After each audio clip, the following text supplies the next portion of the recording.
Okay, believe it or not, the biggest challenge facing coral reefs is human behavior. Our needs and more so our desires have had a profound impact on natural environments. But the thing is, we've got to recognize that it's always been this way.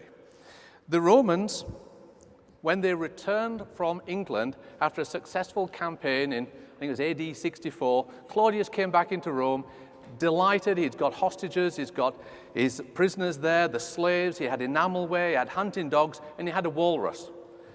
The walrus was designed for the feast. That's what they did. They came, they saw, they conquered, and then they ate. So that's the way we view the world. And even with the advent of modern science, it continues. We're here to celebrate the Royal Society and its anniversary in part. The president of the Royal Society, Joseph Banks, he was one of the greatest naturalists of all time, the first European to discover the eastern grey kangaroo, and when he found it, what he recorded in his notes was, "Dined today upon the animal who ate but ill, he was, I suppose, too old." So he ate it.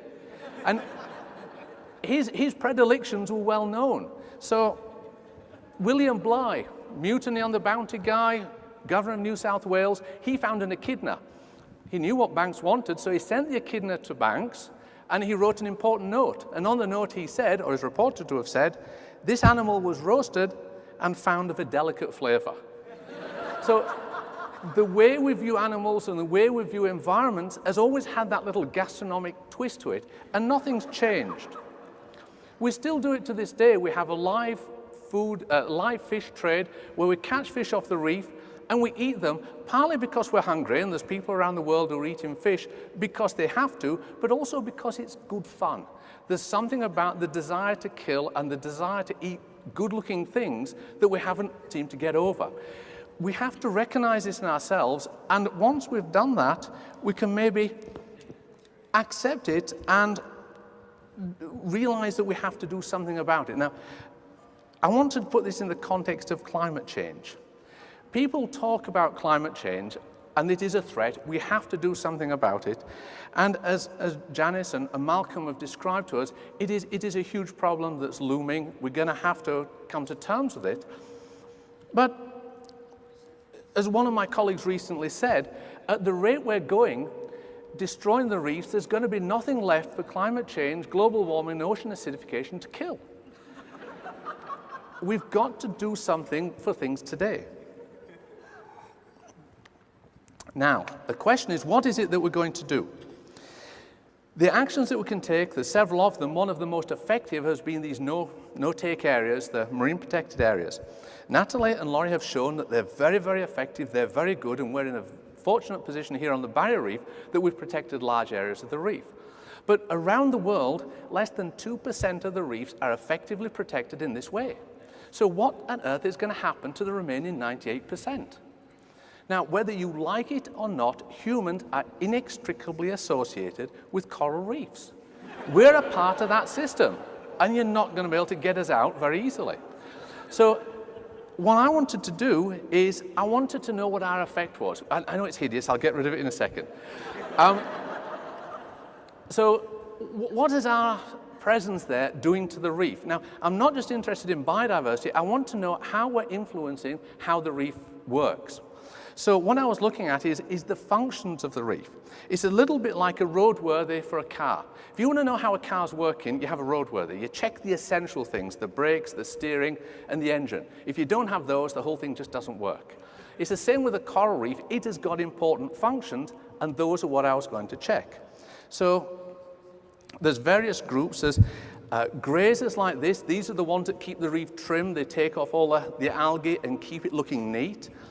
There's browsers that take the big macroalgae off and keep the large, dirty brown algae that can overgrow reefs. They're removed by these. And then there's the excavators that take off the dead corals. They clean up the disasters and leave a nice reef left for young corals to grow again. How are these important functions operating on reefs around the world? So with colleagues, I went and had a look with study sites from Maria all the way across to Mauritius, looking at reefs to see how they were operating. These have got various numbers of people on there, and we're able to look at the effect of us at the same time. The answer is like most things, there's good and bad news. Excuse me. The good news. The grazers, those that are keeping the reefs trim, are in relatively good condition. And on this graph, you can see with human population density, as the number of humans increases, it doesn't really seem to affect these grazers. So that is why a lot of the reefs around the world are still looking in relatively good condition, because these things keep them in good trim. They keep the algae down and keep it fine. But the other groups are far less lucky. Those other important functions are in serious trouble.